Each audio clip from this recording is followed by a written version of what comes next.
Dietician পদ্মক্রম Rupanjana health care and family clinic. আমার সামনে একটি খুদে পেশেন্ট আছে, এটা খুদে বাচ্চা। বলুন, এখানে আছে আমাদের মিস তনুপ্রিয়া। আপনি ডায়েট থেরাপির মধ্যে আছেন তো? কেমন আছেন বলুন? ভালো আছো? আচ্ছা, যে খাবারগুলো আমি বন্ধ করেছি, যে খাবারগুলো শুরু করেছি, কেমন লাগছে?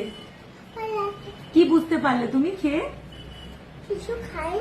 কিছু খাওনি? বাইরের আর কোনো খাবার খাওনি? চিপস চকলেট কিচ্ছু খাওনি? কেউ দিলে কি বলো? না বলো যে আমি খাবো না। হ্যাঁ, খাবো না, আমি ঠিক হয়ে তারপর খাবো, তাই তো? বাহ, ভেরি গুড। এইটুকু বয়সে যখন ম্যাচুরিটি এসে গেছে, এটাই অনেক বড় ব্যাপার। আপনাদের কাছে ক্যামেরাটা ধরবো। 1 মাসের ডায়েট থেরাপি কিরকম ছিল একটু যদি বলেন। খুবই ভালো ছিল। বাচ্চা কতটা চেঞ্জ হয়েছে? অনেকটাই চেঞ্জ হয়েছে, বুঝতে পারছি। বুঝতে পারছেন। ও কি আর কোনো কিছু বায়না করছে? না, না। কি বলছে যখন কেউ কিছু বাইরের খাবার কেউ কিছু দিলে, চিপস চকলেট আরে দিলে বলে না আমি খাবো না, ম্যাডাম আমাকে খেতে বারণ করেছে, আমি ভালো হয়ে গেলে ম্যাডাম বললে আমি খাবো, তখন এখন আমি খাবো না কিছু। তনুপ্রিয়ার দিকে ফোকাস করবো। খুব খুশি হয়েছি আমি, ঠিক আছে? তোমাকে থ্যাংক ইউ, ঠিক আছে? Thank you Tanupriya. এভাবে কি করতে থাকো, সুইট, ভীষণ sweet baby. Thank you so much আপনাকে, থ্যাংক ইউ।